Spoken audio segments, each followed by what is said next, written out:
इस वीडियो को स्टार्ट करने से पहले मैं आपको एक बात क्लियरली बता देना चाहता हूँ कि ये वीडियो एक सीरीज का पार्ट 1 है। अगर आपने इस पार्ट 1 को कम्प्लीटली एंड तक नहीं देखा तो पार्ट 2 आपको बिल्कुल भी समझ में नहीं आएगा।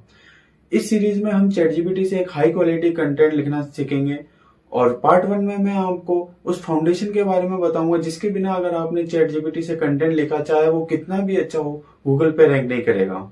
तो इस वीडियो को एंड तक जरूर देख लेना ताकि पार्ट 2 आपको अच्छे से समझ में आए। अब इस ब्लैंक शीट को ध्यान से देखो। इस ब्लैंक शीट को देखते ही 90% लोग यहीं पे गलती कर देते हैं। वो सीधा चैट जीपीटी पर जाते हैं और लिखते हैं राइट 1000 वर्ड एसईओ आर्टिकल। इस तरीके के कंटेंट को लिखते हैं और फिर बोलते हैं कि एआई कंटेंट वर्क नहीं करता। यहाँ प्रॉब्लम एआई कंटेंट नहीं है, यहाँ प्रॉब्लम है ये ब्लैंक शीट। मैं आपको क्विकली बता देता हूँ कि एआई कंटेंट क्यों फेल होता है। सबसे पहले जो होता है वो होता है कि यूजर इंटेंट क्लियर नहीं करता। वह अपना कंटेंट लिखने का वह अपने कंटेंट को लिखने के लिए जो कीवर्ड होते हैं उनका इंटेंट क्लियर नहीं कर पाता। और फिर जो दूसरा होता है वो अपने कंटेंट के लिए अथॉरिटी बिल्ड नहीं कर पाता। फिर तीसरा आता है कि वह अपने कंटेंट में रियल एक्सपीरियंस शेयर नहीं कर पाता। और जो चौथा आता है वो होता है एक आउटलाइन फिक्स करना। वह अब कंटेंट लिखने से पहले उसकी आउटलाइन नहीं देखता कि क्या स्ट्रेटजी अपनानी चाहिए और कौन सी प्लानिंग करनी चाहिए एक हाई क्वालिटी कंटेंट के लिए। गूगल की प्रॉब्लम ये नहीं है कि आपने कंटेंट एआई से लिखा है। गूगल को ओनली यूजर की प्रॉब्लम सॉल्व करने वाला कंटेंट चाहिए। और जब आप बिना प्रोसेस के अपना कंटेंट लिखते हैं तो चैट जीपीटी भी आपको एक वीक कंटेंट देता है। इस प्रॉब्लम को सॉल्व करने के लिए मैं एक फ्रेमवर्क का यूज करता हूं और वो है HART। HART। इस फ्रेमवर्क का यूज अगर आपने नहीं किया तो आपको कंटेंट बिल्कुल वीक मिलेगा या फिर वो लॉन्ग टर्म नहीं चल पाएगा। इसकी जो फुल फॉर्म होती है वो होती है, H का मतलब होता है ह्यूमन इंटेंट, और फिर जो A का मतलब होता है वो होता है अथॉरिटी, और जो R का मतलब होता है वो होता है रिसर्च, और जो T का मतलब होता है वह होता है टोन एंड स्ट्रक्चर। इसी फ्रेमवर्क का यूज करके आप अपने कंटेंट को एक हाई क्वालिटी का कंटेंट बना सकते हैं। इस फ्रेमवर्क का यूज हम पार्ट 2 में करेंगे और लाइव चैट जीपीटी से कंटेंट लिखेंगे। अब मैं आपको बता देता हूं कि आप कैसे एक ट्रेंडिंग टॉपिक सर्च कर सकते हैं अपने ब्लॉग या फिर अपने सर्विस पेज के लिए। तो सबसे पहले आपका जो सीड कीवर्ड है वो गूगल पे सर्च करेंगे। जैसे अगर मान लेते हैं आपका सीड कीवर्ड या फिर आपका नीश असाइनमेंट राइटिंग हेल्प प्रोवाइड करना है स्टूडेंट्स को, तो आपका जो सीड कीवर्ड है वो यहाँ लिख देंगे assignment writing help for student. Seed keyword only assignment help ही हो सकता है, लेकिन अच्छे रिजल्ट के लिए हम ये लॉन्ग टेल कीवर्ड यूज करेंगे। इसमें जो सबसे पहला ऑप्शन आता है वो है people also ask a section. यहाँ पे आपको कई तरह के क्वेरीज मिल जाएगी जो स्टूडेंट ये पूछते हैं। ये हाई सर्चेज वाली क्वेरीज होती है, जैसे how to assignment writing for student, how to get assignment help, can I pay someone to write my assignment for me. इस तरीके के टॉपिक लेके आप अपना ब्लॉग लिख सकते हैं। और इसके नीचे जो सर्च रिलेटेड क्वेरीज होती है ये वो कीवर्ड्स होते हैं जो हाई सर्चेज होते हैं। लोग स्टूडेंट्स ये भी सर्च करते हैं, तो आप इन पर अपना ब्लॉग लिख सकते हैं। और फिर अगर तीसरा देखें तो ये जो सर्च बार है यहाँ पे जो सजेशन आता है ये भी आपका टॉपिक के लिए रिसर्च हो सकती है। जैसे अगर मैंने सीड कीवर्ड सर्च किया असाइनमेंट, देखो जैसे मैंने असाइनमेंट सर्च किया तो इसने सजेस्ट कर दिया assignment writing help for student, assignment help for student, assignment help, assignment writing, assignment help website. तो और अगर मैं और लॉन्ग करता हूं तो और नए नए आइडिया देता है, assignment help for student, assignment help for international student, UK student, early childhood education. इस तरीके के टॉपिक से भी आप अपना ब्लॉग लिख सकते हैं।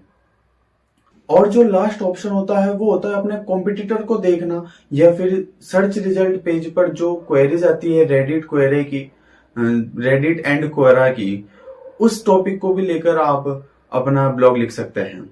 जैसे अगर मैंने सर्च किया असाइनमेंट हेल्प, मैं अपना सीड कीवर्ड ही सर्च करता हूँ, असाइनमेंट हेल्प सर्च किया तो सबसे पहले आता है assignment help online writing service in India, assignment help online writing service, इस तरीके के कॉम्पिटिटर, ये सारे कॉम्पिटिटर है इस कीवर्ड के लिए। तो आप इन कॉम्पिटिटर को देखकर इनका ट्रेंडिंग टॉपिक जो भी इन्होंने अपना टॉपिक अभी हाल ही में लिखा है उस टॉपिक पर आप भी लिख सकते हैं।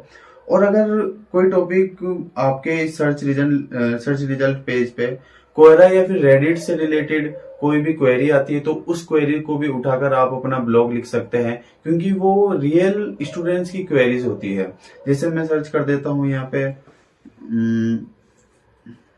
Can I pay someone to do my assignment. जो ये क्वेरीज है ये अभी पीपल ऑल्सो आस्क से निकाली ही थी, तो इसी को हम सर्च करेंगे और इसको देखेंगे कि इसमें किस किस ने लिखा है। सबसे पहले आता है क्वेरा की वेबसाइट। इसका मतलब ये जो क्वेश्चन है ये स्टूडेंट की रियल क्वेरी है। तो आप इसको अगर आप इसको अपने ब्लॉग में ऐड करेंगे, इस टॉपिक पर अपना ब्लॉग कंटेंट लिखेंगे तो इस पे रैंकिंग होने के ज्यादा चांसेस है।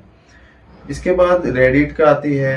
फिर अगर इस पे ज्यादातर देखें तो इस टॉपिक पर किसी ने कंटेंट भी नहीं लिखा है, जैसे ब्लॉग सारे सर्विस पेजेस से हैं और शायद ये सर्विस पेज का ही कीवर्ड है, आप इसे सर्विस पेज भी बना सकते हैं। अब मैं अपना एक टॉपिक फाइंड कर लेता हूं जो एक ट्रेंडिंग भी हो और रैंकिंग के लिए परफेक्ट हो। तो मैं अपना सीड कीवर्ड लिख देता हूं यहाँ पे, असाइनमेंट हेल्प फॉर स्टूडेंट्स।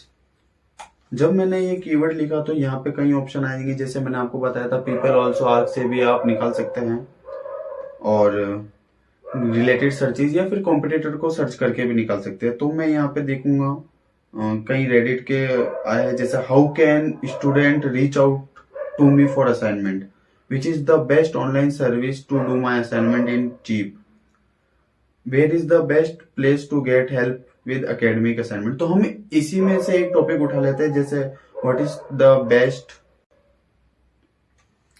इसकी लिंकिंग हटा देते हैं। अगर इसमें आपको परफेक्ट बनाना है इस टाइटल को तो एआई चैट जीपीटी की कैसे हेल्प लेंगे। जैसे चैट जीपीटी में गया मैं, यहाँ पे अपना टाइटल पेस्ट करेंगे जो भी आपने गूगल से क्वेरी उठाई है और इससे बोलेंगे कि मेरा नीश असाइनमेंट हेल्प है जो स्टूडेंट्स को असाइनमेंट हेल्प प्रोवाइड करती है। इसको सारी डिटेल बताएंगे आपकी नीश के बारे में, आपके ब्रांड के बारे में और आपको कैसा ब्लॉग लिखना है और कैसी हेडिंग चाहिए आपको। तो सारी डिटेल देने के बाद ये आपको कई हेडिंग सजेस्ट कर देगा, उसमें से जो आपको परफेक्ट लगती है वो चूज करके उस पर आर्टिकल लिख सकते हैं। प्रोवाइड करती है, मैं एक ब्लॉग लिखना चाहता हूं जिससे स्टूडेंट्स मेरे मनी पेजेस पर आए, सॉरी मनी पेजेस पर नहीं, जिससे स्टूडेंट्स ब्लॉग लिखना चाहता हूं इस टॉपिक पर। तो क्या ये हेडिंग मेरे ब्लॉग के लिए परफेक्ट है। इसको आपने अपने ब्रांड के बारे में बता दिया और फिर आपको ये पूछना है कि हेडिंग कैसी है। तो हेडिंग के बारे में ये बता देगा कि क्या कमी है और क्या इंप्रूव करने की जरूरत है। जैसे इसने सजेस्ट किया है बेस्ट एसईओ नेचुरल के लिए, what is the best online service to do my assignment at in affordable price. ये बहुत अच्छी हेडिंग है, इसको यूज कर सकते हैं। Which is the best of cheapest online assignment service for students, best affordable online assignment help service for student. यहाँ पे आपके कीवर्ड भी यूज किए गए, जैसे best online assignment help to do my assignment, फिर best and cheapest online assignment help service, online assignment help service, sorry affordable online assignment help service. इसमें से कोई सी भी ले सकते हैं, जैसे मैंने ये ली, फर्स्ट वाली हेडिंग ले लेता हूँ। जब मैंने फर्स्ट वाली हेडिंग यहाँ पेस्ट कर दी, मैंने अपने ब्लॉग के टॉपिक का हेडिंग चूज कर ली, उसकी कीवर्ड मेरे को पता है कौन सा है, इसका कीवर्ड ले लेते हैं best online service to do my assignment at an affordable price. मतलब ब्लॉग में आपको ये बताना है कि आपकी वेबसाइट क्यों बेस्ट है, आपको प्रूफ देना है और उसको अफोर्डेबल प्राइस के बारे में भी बताना है, उसके बारे में भी आपको जिक्र करना है। तो अब इसका हम आउटलाइन बनाएंगे, जो आपके ये आपको हेडिंग दी गई है चैट जीपीटी द्वारा, इसके के लिए आपको आउटलाइन बनानी है।